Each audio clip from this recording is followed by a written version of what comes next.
अस्सलाम वालेकुम जी, कैसे हैं आप सब। वेलकम है Rida food factory YouTube channel पर। आज मैं आप लोगों के लिए बहुत ही मज़ेदार साग की रेसिपी लेके आई हूँ। पिछले साल मैंने सिर्फ तड़का लगाना सिखाया था साग को, तो लोगों ने काफ़ी पसंद किया। मैंने सोचा इस साल आपको मुकम्मल रेसिपी शेयर करूँ। कुछ लोगों से साग जो है ना सख्त बनता है, उसमें टेस्ट नहीं आता। मैं आपको इस वीडियो में मुकम्मल गाइड करूँगी कि कैसे साग अच्छा बनाया जा सकता है। अगर आप पहली बार बनाएंगे तब भी परफेक्ट बनेगा। वीडियो पूरी देखिएगा तभी रेसिपी की समझ आएगी। जी रेसिपी आज की शुरू करते हैं। बिस्मिल्लाहिर्रहमानिर्रहीम। सबसे पहले देखिए यहाँ पे मैंने एक साग का पत्ता लिया है। इसकी जो ऊपर वाली डंडियाँ है ना, जिसे गंदले कहा जाता है, इसके मैं छिलके उतार रही हूँ। इसके ऊपर छिलका होता है, वो आपने चाकू से छील देना है, ठीक है। कुछ लोग इन गंदलों को फेंक के सिर्फ पत्ते इस्तेमाल करते हैं, तो आपने ऐसा नहीं करना, फिर टेस्ट नहीं आएगा। तो यहाँ पे देखिए जो गंदले हैं उसकी मैंने साइड पे रखी हैं, और ये जो एक्स्ट्रा इसमें से निकले हैं ना, ये छिलके मैंने फेंक दिए हैं। अब जी गंदलों के साथ ही हम इसको कट करेंगे। जैसे पत्ते कट करते हैं सेम उसी तरह आपने इसको क्यूब्स में कट कर लेना है। ये लाजमी डालिएगा, फिर ही साग का फ्लेवर आएगा। अब देखिए इस तरह से मैंने कुछ पत्ते कट कर लिए हैं, और यहाँ पे देखिए अब मेन चीज़ 2 किलो साग लिया है, जिसको मैंने इस तरह से बारीक बारीक कट कर लिया, अच्छे से धो के बोल में डाल दिया है। साथ मैंने 1 किलो पालक ली है। अच्छा, अब यहाँ पे एक और बात कि अभी मौसम नहीं आया, बाथू भी इसमें डलता है। अगर होता तो वो मैं लाजमी डालती, उससे मज़ीद अच्छा फ्लेवर आएगा। अगर आप 2 किलो साग ले रहे, 1 किलो पालक लेनी है और आधा किलो बाथू डलेगा। तो अब जी इसको बनाने की तरफ चलते हैं। जी इसको बनाने का तरीका बहुत ही ईजी है, बस आपने गौर से समझना है, फिर ये आपको समझ आएगी। आपने एक प्रेशर कुकर लेना है, उसके नीचे जो है ना फ्लेम ऑन कर देनी है, हाई फ्लेम यानी आंच ऑन चला देनी है। इसके अंदर डालेंगे साग। अभी सिर्फ मैंने साग डाला है क्योंकि प्रेशर कुकर छोटा है, तो साग बहुत ज़्यादा है। आपके प्रेशर कुकर में दोनों चीज़ें इकट्ठी नहीं आएंगी पूरी, इसलिए पहले साग डालेंगे। और अब इसको ढक्कन से कवर करके 8 मिनट के लिए पकने देंगे, ताकि जो साग है ना वो पानी छोड़ दे और थोड़ा क्वांटिटी में कम हो जाए। देखिए जी 7 से 8 मिनट बाद मैंने ढक्कन हटाया, ये कुछ इस तरह से हो गया है। इसके अंदर जो है ना पानी इसने छोड़ दिया साग ने, मैंने नहीं इसमें पानी डाला है, खुद ही साग जो है पानी छोड़ देता है। जब आप बनाएंगे तब आपको अंदाज़ा होगा।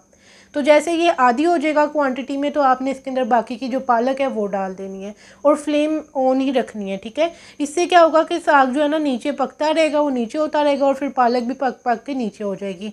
अब जी इसको मैं चम्मच से मिक्स कर रही हूँ। नीचे से जो साग है वो श्लिंग सा हो गया है और उसने पानी छोड़ दिया है। तो अब बस आपने इसको जो है ना चमचे को साइड पे करना है। अब इसके अंदर डालेंगे हरी मिर्चें। यहाँ पे 25 से 30 हरी मिर्चें ली हैं, छोटे साइज़ की हैं। अगर आपके पास जो हरी मिर्चें बड़ी हैं तो आप 15 से 20 डालें, ठीक है। तो ये सब हरी मिर्चें मैं ऐसे ही डाल रही हूँ, आप कट करके भी डाल सकते हैं।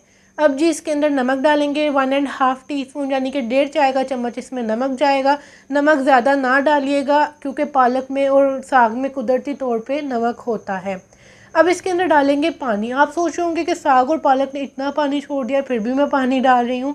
अगर आप इसमें पानी नहीं डालेंगे तो साग जो है ना सख्त बनेगा, इसलिए आपने 2 गिलास पानी लाजमी डालना है।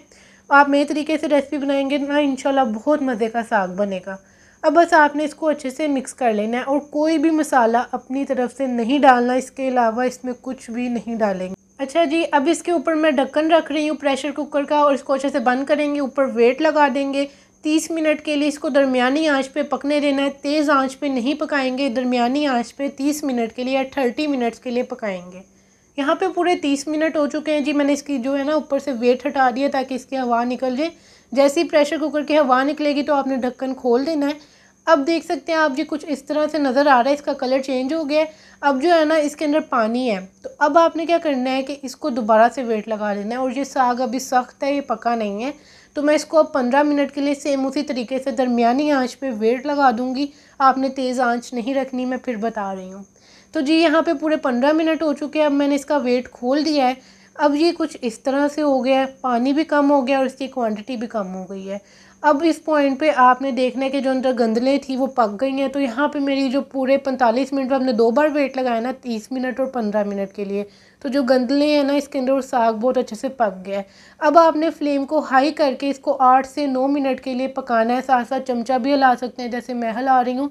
इससे क्या होगा कि इसके अंदर एक्स्ट्रा पानी खुश्क हो जाएगा। अब जब थोड़ा थोड़ा पानी रह जाए तो आपने इसको घोटना है। जो घोटना होता है ना, अगर आपको उसके बारे में नहीं पता, आप अपनी अम्मी से पूछ लें। तो इससे आपने इसको घोटना है, आपने इसको ग्राइंडर में ग्राइंड नहीं करना, फिर वो टेस्ट नहीं आएगा। 2 मिनट आपने इसको बहुत अच्छे से घोट लेना है, ताकि जो है ना थोड़ा सा मिक्स हो जाए। तो यहाँ पे मैंने इसको इस तरह से घोट लिया है। अब जो है इसके अंदर जाएगा सबसे मेन इंग्रेडिएंट जिससे ये मुलायम बनेगा। जो आटा होता है ना जिससे रोटियां बनाई जाती हैं, गंदम का आटा, ये वो है। आधा कप या फिर आधी प्याली इसमें जाएगा आटा। थोड़ा थोड़ा करके डालते जाएं और उसे मिक्स करते जाएं। अच्छा जी, इस पॉइंट पे कुछ लोग गलती करते हैं कि वो ना पहले आटा डालते हैं फिर रुक जाते हैं। इससे क्या होता है, गुठलियाँ बन जाती हैं। आपने जैसे जैसे आटा डालना है साथ साथ मिक्स करना है। वीडियो की स्पीड आप यहाँ पे बढ़ा दी है मैंने ताकि वीडियो ज़्यादा लंबी ना हो। यहाँ पे वैसे मैं स्पीड से ही मिक्स कर रही हूँ। बहुत अच्छे से आपने मिक्स करना है। और सबसे एक मेन बात या फिर आप टिप समझ लें, आपने जब आटा डालते हुए इसे घोटना है ना तो आपने इसकी फ्लेम बंद नहीं करनी, बिल्कुल लो फ्लेम आपने ज़रूर चलानी है ताकि आटे का कच्चापन ख़त्म हो जाए। अच्छा जी, तकरीबन 6 से 7 मिनट मैंने इसको जो है ना घोट लिया था और ये बिल्कुल अच्छा सा तैयार हो गया है। अब मैं कुछ साग जो है ना आधा फ्रीज़ कर लूँगी, क्योंकि हमने आधा साग अभी तड़का लगाएंगे, आधे को मैं फ्रीज़ कर लूँगी। अब इस साग को आप बेशक 1 साल तक फ्रीज़ करें, ये ख़राब बिल्कुल नहीं होगा, क्योंकि हमने आटा जब इसमें डाला था ना उसके नीचे हमने आंच जो है ना चला के रखी थी, फ्लेम ऑन थी, इसलिए आटे का कच्चापन भी दूर हो जाता है और आपका साग भी साल तक आप महफूज रख सकते हैं। अब आते हैं सबसे मेन और लास्ट स्टेप की तरफ, जो है तड़का लगाना। अक्सर लोग गलती करते हैं तड़का लगाते वक्त, वो प्याज का तड़का लगाते हैं जिससे फ्लेवर नहीं आता।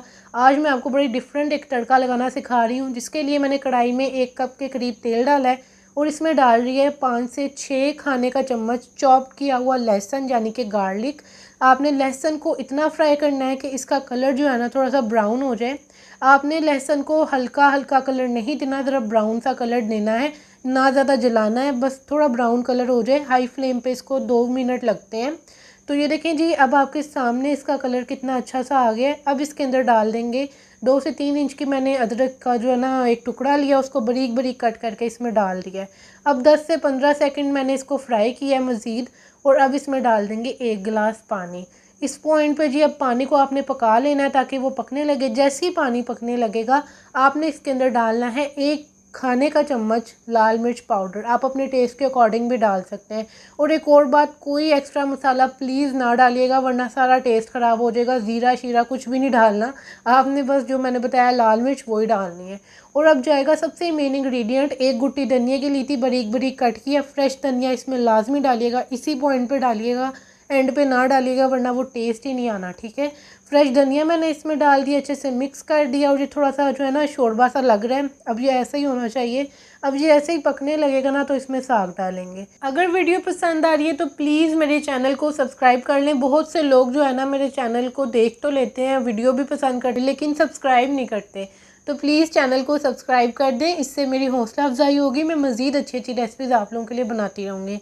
अच्छा जी, अब मैंने इसमें साग डाल दिया है और इसको अच्छे से मिक्स कर लिए। अब आपने इसको ढक्कन से कवर करके दरमियानी आंच पे 5 मिनट के लिए पकने देना है। इससे जो है ना सब चीज़ें अच्छे से मिक्स हो जाएंगी और एक बहुत ही अच्छा सा फ्लेवर आ जाएगा। हाई फ्लेम ना रखिएगा, मीडियम फ्लेम ही रखिएगा। पूरे 5 मिनट हो चुके हैं। अब मैं आपके सामने ढक्कन हटा रही हूँ। माशाल्लाह से इस पॉइंट पे खुशबुएं उठ रही थी और अब मैं इसको मिक्स कर रही हूँ। आप वीडियो को थोड़ा गौर से देखें, जो साग है ना थोड़ा थोड़ा पतीली पे लग गया है और पतीली को छोड़ने लगा है। इसका पानी बिल्कुल अच्छे से खुश्क हो गया है। ये देखिए जी, इस तरह से जब हो जाए आपने फ्लेम को बंद कर देना है और नमक पूरा कर लीजिएगा इस पॉइंट पे। साग माशाल्लाह से ज़बरदस्त सा तैयार हो गया। अब मैं इसे डिश आउट कर लूँगी। आप देख सकते हैं कितना नरम और मुलायम साग तैयार हुआ है और धनिए का कलर बिल्कुल भी चेंज नहीं हुआ। इस तरीके से आप इस सर्दियों में मेरे कहने पे इस तरीके से साग बनाएं, इंशाल्लाह आपकी पूरी फैमिली फ़ैन हो जाएगी और जो साग नहीं भी खाता ना वो भी साग खाएगा, ठीक है। अगर आपको और मेरी कोई रेसिपी सीखनी है तो आप कमेंट बॉक्स में बताइएगा, मैं आपको लाजमी सिखाऊंगी। मुझे आई थिंक 2 दिन पहले किसी ने रिक्वेस्ट की थी कि ओरियो कपकेक्स बनाना सिखाएं, तो वो मैंने रेसिपी बना ली है और इंशाल्लाह नेक्स्ट रेसिपी उसी के बारे में आएगी। वीडियो पसंद आई है तो वीडियो को लाइक करें, चैनल पर नए आए हैं तो चैनल को सब्सक्राइब करना ना भूलिएगा। रेड सब्सक्राइब के बटन पर क्लिक करें, घंटी के निशान को दबाएँ और मेरी हर आने वाली नई वीडियो सबसे पहले पाएँ। अल्लाह हाफिज़, हमेशा खुश रहें, मेरी वीडियोज़ देखते रहें।